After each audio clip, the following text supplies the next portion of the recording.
Hello everyone, आज हम समावेशी शिक्षा के अंतर्गत मनोसामाजिक चुनौतियों को जानेंगे। इससे पहले हमने समावेशी शिक्षा में चुनौतियों को पढ़ा था, जिसमें शून्य अस्वीकृति, बाधा रहित वातावरण, अनुकूलन को पढ़ा था। अब इसके बाद समावेशी वेशन की मनोसामाजिक चुनौतियों के अंतर्गत हम बच्चों को डराना, धमकाना पर हम चर्चा करेंगे। इससे पहले हम समावेशन में मनोसामाजिक चुनौतियां हैं क्या, उन्हें जानेंगे। प्राय चर्चा का विषय होता है कि समावेशन को प्रोत्साहित किया जाए तथा बहिष्करण को हतोत्साहित किया जाए। समावेशन को प्रोत्साहित कर एवं बहिष्करण को हतोत्साहित किया जाए। विकलांग, अपवंचित, पिछड़े, दलित बालक बालिकाओं को के उन्नयन के लिए सर्वप्रथम बिंदु विद्यालय है।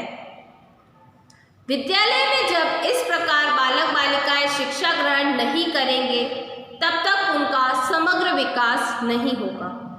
इस कार्य के लिए 100% समावेशन अर्थात शून्य अस्वीकृति की स्थिति हो।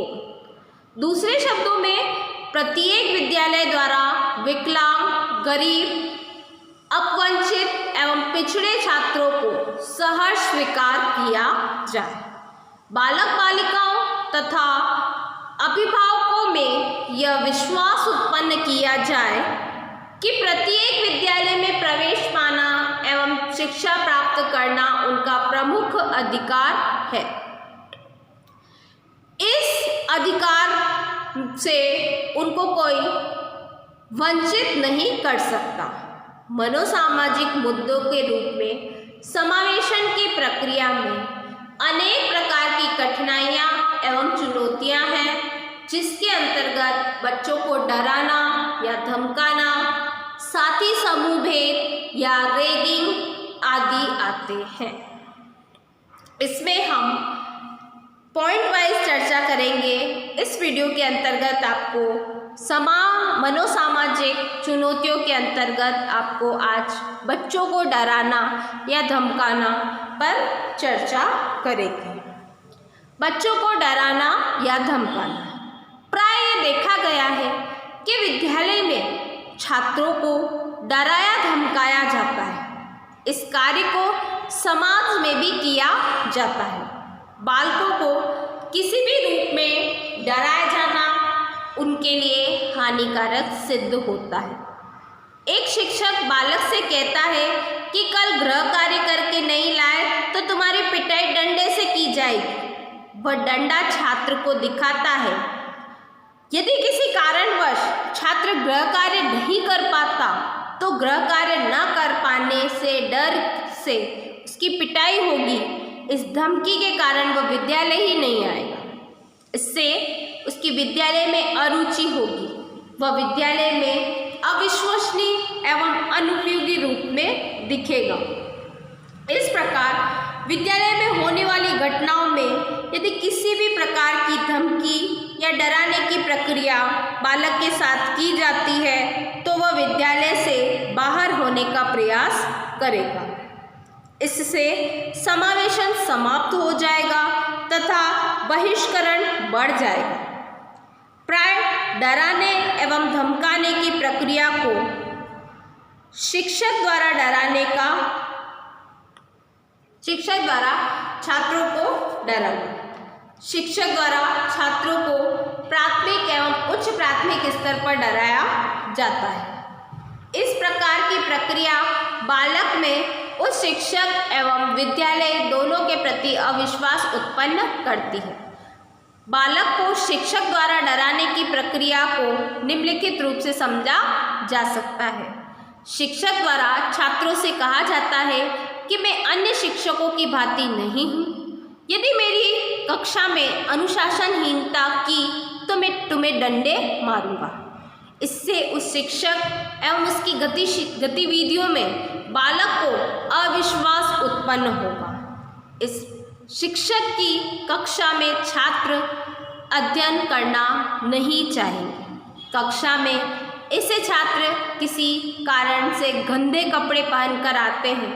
शिक्षक द्वारा उन छात्रों को खड़ा किया जाता है एवं कहा जाता है कि देखो कितने गंदे कपड़े हैं, देखो इसके कपड़े कितने सुंदर हैं, इसके कपड़ों में कैसी सुगंध आ रही है। इस परिहास के बाद बालक उस शिक्षक की कक्षा में आने से बचने का प्रयास करेगा।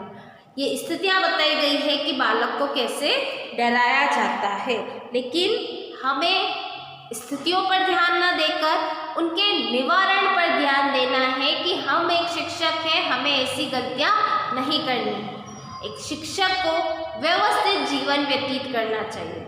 व्यवस्थित जीवन व्यतीत करने से मतलब है उसका ड्रेसिंग सेंस व्यवस्थित हो, उसके बात करने का तरीका व्यवस्थित हो, उससे बात करने के साथ में उसके हाव भाव, उसका चाल चलन, उसका व्यवहार आदि इतना व्यवस्थित हो कि बच्चे उससे अट्रैक्ट हो, उससे बात करने को मन चाहे। इस तरीके का उसका व्यक्तित्व होना चाहिए। व्यवस्थित होने से फैशन को फॉलो करने का मतलब फैशन को फॉलो करना नहीं है, अपने स्टाइल में लेना, लेकिन अपने स्टाइल में इस तरीके से लेना कि कोई उस पर सवाल खड़े ना करे। एक शिक्षक द्वारा कक्षों में छात्रों को शारीरिक दंड प्रदान किया जाता है।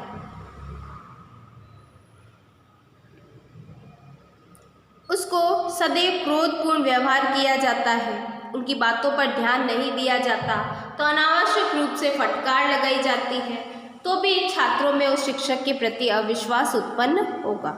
शिक्षक द्वारा छात्रों को अनुत्तीर्ण करने की धमकी दी जाती है। उस शिक्षक को डर लगने लगता है कि कहीं शिक्षक उसके अधिकार से वंचित न कर दे। शिक्षक द्वारा छात्रों को अपमानित करके कक्षा से बाहर निकाल दिया जाता है। इस तरीके से जो है शिक्षक अपनी पोस्ट का, अपने पद का, अपने व्यवहार से छात्रों को इस तरीके से हेजिटेट करता है कि बच्चे उसके डर से विद्यालय आना बंद कर दें। ऐसा शिक्षक नहीं होना चाहिए। शिक्षक द्वारा छात्रों को सुधारने के लिए दंडात्मक एवं नकारात्मक प्रयास छात्रों को विद्यालय व्यवस्था से दूर भगाते हैं, जिससे छात्र उस विद्यालय में सदैव दूर रहना चाहेगा, उस विद्यालय के प्रति नकारात्मक दृष्टिकोण उत्पन्न करेगा। तो इस तरीके के शिक्षक को अपना व्यवहार नहीं करना चाहिए, उस व्यवहार में कुछ सुधार अपेक्षित है। साथी समूह द्वारा डराना। प्राय देखा जाता है कि विद्यालय के कुछ साथी खड़े होते हैं एवं शक्तिशाली होते हैं एवं वो बड़े होते हैं। वे अपने साथी समूह को अनेक प्रकार से डराते हैं, जिसके कारण वह विद्यालय से दूर भागता है। इस स्थिति में समावेशन का हतोत्साहन होता है एवं बहिष्करण को प्रोत्साहन मिलता है।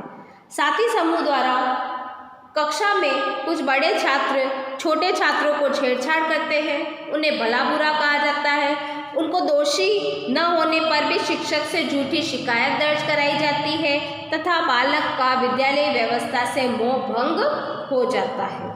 विद्यालय में साथी समूह का व्यवहार जब विशेष के प्रति अपमानजनक होता है तब विद्यालय में पृथक होना चाहता है। एक छात्र अपना चश्मा लगाने वाले छात्रों की 4 आंखें कहकर प्रयास करता है। कुछ छात्र किसी छात्र समूह या समूह विशेष के बारे में यह कहता है कि वे बहुत ही दुष्ट प्रकृति के बालक हैं, ये किसी भी समय किसी भी छात्र को शारीरिक हानि पहुंचा सकते हैं। इस स्थिति में छात्र विद्यालय से पृथक होना चाहता है। जब छात्रों को किसी छात्र द्वारा उनको रास्ते में मारना, शारीरिक हानि पहुंचाना या उनको धमकी दी जाती है कि तब भी उनके द्वारा विद्यालय से दूर रहने का प्रयास करेगा। छात्रों द्वारा अपनी शक्ति का प्रदर्शन करके कमज़ोर छात्रों की किताब, कॉपी एवं पेंसिल छीन ली जाती है, उन्हें डराया जाता है। शिक्षक से कहा जाता है कि उनकी पिटाई करेंगे। इस आधार पर बालक विद्यालय से दूर भागने का प्रयास करता है। तो शिक्षक को चाहिए कि ऐसे बालकों का कोई न कोई ट्रीटमेंट होना चाहिए, क्योंकि विद्यालय में यदि ऐसी गतिविधियां होंगी तो दूसरे बच्चे उससे हेजिटेट होंगे और हेजिटेट होने के कारण उनकी रुचि विद्यालय में नहीं रहेगी। तो हमें उन कारणों पर ध्यान न देकर उन कारणों के निवारण पर ध्यान देना चाहिए, क्योंकि बच्चों को डराना और धमकाना, चाहे वो शिक्षक के माध्यम से हो, चाहे अभिभावक के माध्यम से हो, चाहे वो साथी समूह के माध्यम से हो, उनके उपाय बयान रखते हैं, उनकी क्या एक्टिविटीज़ है वो नहीं पढ़कर हम ये पढ़ें कि उन्हें कैसे सुधारा जा सके। तो इसके महत्वपूर्ण उपाय हैं। उन उपायों में शिक्षक संबंधी उपाय हैं। शिक्षक द्वारा बालकों के प्रति अपना व्यवहार भी आदर्श रूप में प्रस्तुत करते हुए प्रत्येक छात्र की शैक्षिक एवं अशैक्षिक समस्याओं का समाधान करना चाहिए। इससे प्रत्येक छात्र शिक्षक एवं विद्यालय व्यवस्था में रुचि उत्पन्न हो सकेगी। छात्र द्वारा यदि किसी प्रकार की त्रुटि का भी की जाती है तो उसको पृथक रूप से व्यक्तिगत रूप में समझाने का प्रयास करना चाहिए एवं इन कारणों को समझाना चाहिए कि छात्रों की त्रुटि की है। इसके बाद उनका उन्मूलन करना चाहिए। शिक्षक को सदैव शारीरिक दंड प्रदान करने से बचना चाहिए। अपने क्रोध पर उसको नियंत्रण रखना चाहिए। प्रत्येक स्थिति में उसके द्वारा छात्रों को प्रेम पूर्वक समझाते हुए उन कारणों का उन्मूलन करना चाहिए जिनसे बालक का व्यवहार एवं कार्य अमर्यादित होता हो। कक्षा में छात्रों को संपूर्ण कक्षा में अपमानित नहीं करना चाहिए। इससे अन्य छात्र भी चिढ़ाते हैं, उन्हें अपराधी बालक की दृष्टि से देखते हैं। उनको सदैव व्यक्तिगत रूप से निर्देश एवं परामर्श देना चाहिए। शिक्षक द्वारा छात्रों को किसी भी प्रकार की धमकी नहीं देनी चाहिए, क्योंकि इससे प्राय कार्य एवं व्यवस्था के प्रति भय उत्पन्न होता है। शिक्षक को सदैव इस तथ्य से बचने का प्रयास सकारात्मक रूप से करना चाहिए जो कि अनुचित माना जाता है। शिक्षक द्वारा छात्रों के साथ आत्मीय एवं सकारात्मक व्यवहार करते हुए उनके विश्वास उत्पन्न करना चाहिए, जिससे प्रत्येक छात्र शिक्षक के समक्ष अपनी समस्याओं को प्रकट कर सके। ऐसे छात्रों की समस्या का समाधान होगा तो समावेशन संभव होगा। यदि कोई बच्चे को प्रॉब्लम है तो वो बिना हेजिटेट हुए अपनी समस्याओं को यदि किसी शिक्षक से कहता है तो वो शिक्षक सर्वोत्तम शिक्षक है और ऐसे शिक्षक को ही आवश्यकता है शिक्षा व्यवस्था में रहने की, क्योंकि ऐसे शिक्षक अपने कार्यों का उत्तरदायित्व पूर्ण रुचि, पूर्ण लगन एवं अपने पद पर रहते हुए उस चीज़ का यदि वो निवारण करते हैं तो वो बेस्ट टीचर कहलाते हैं।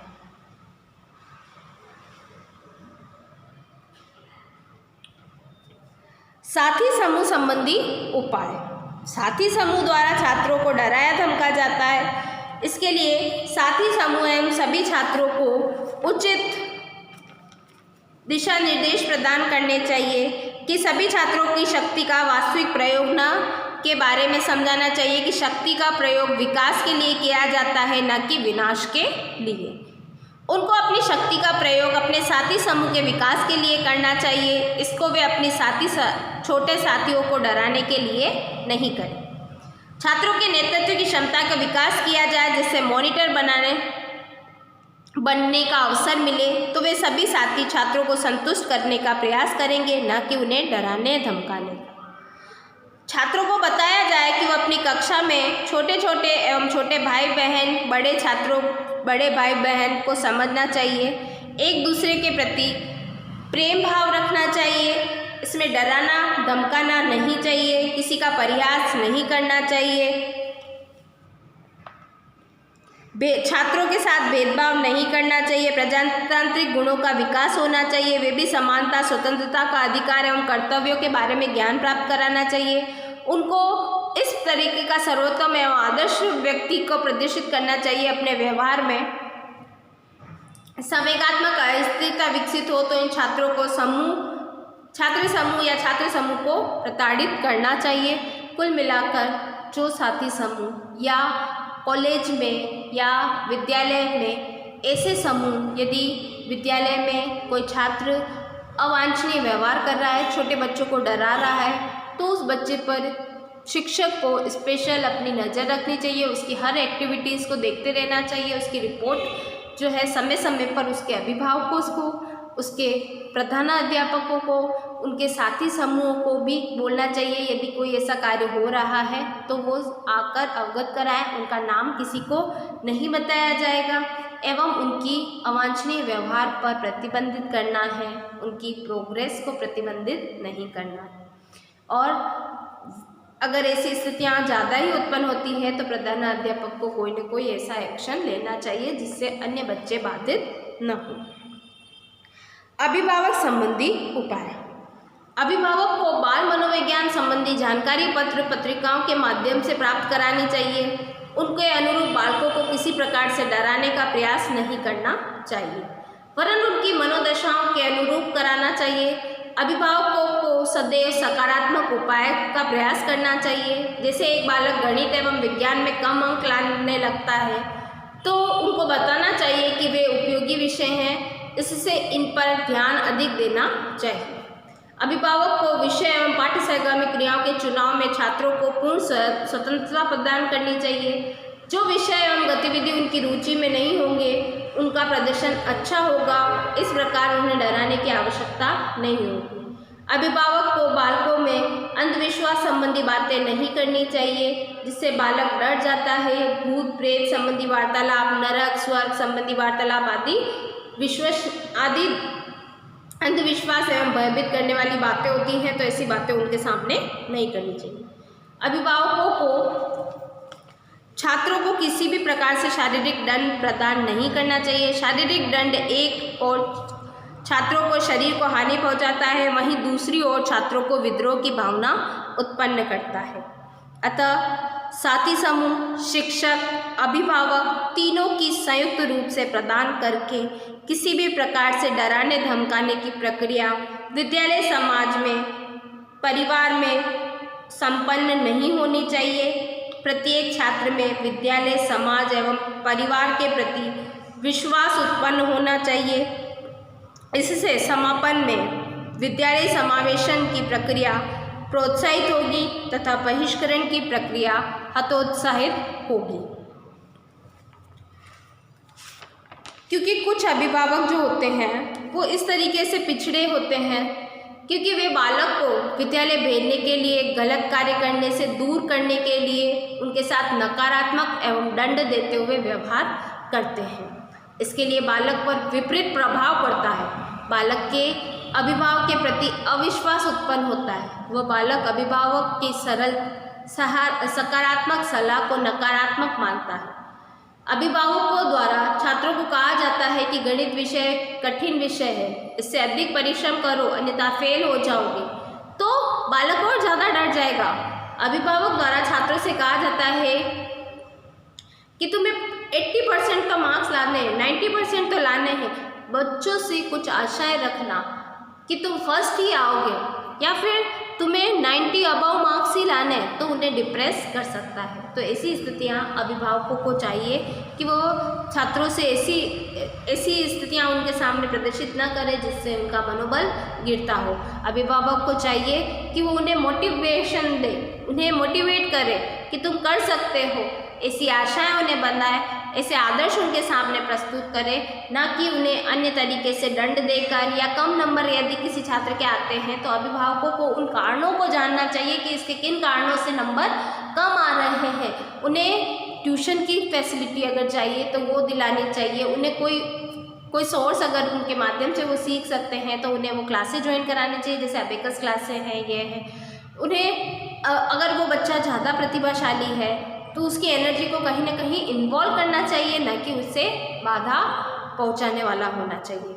इसी के साथ में इस वीडियो का असाइनमेंट है, समावेशन की मनोसामाजिक चुनौतियाँ कौन कौन सी हैं, नाम लिखिए।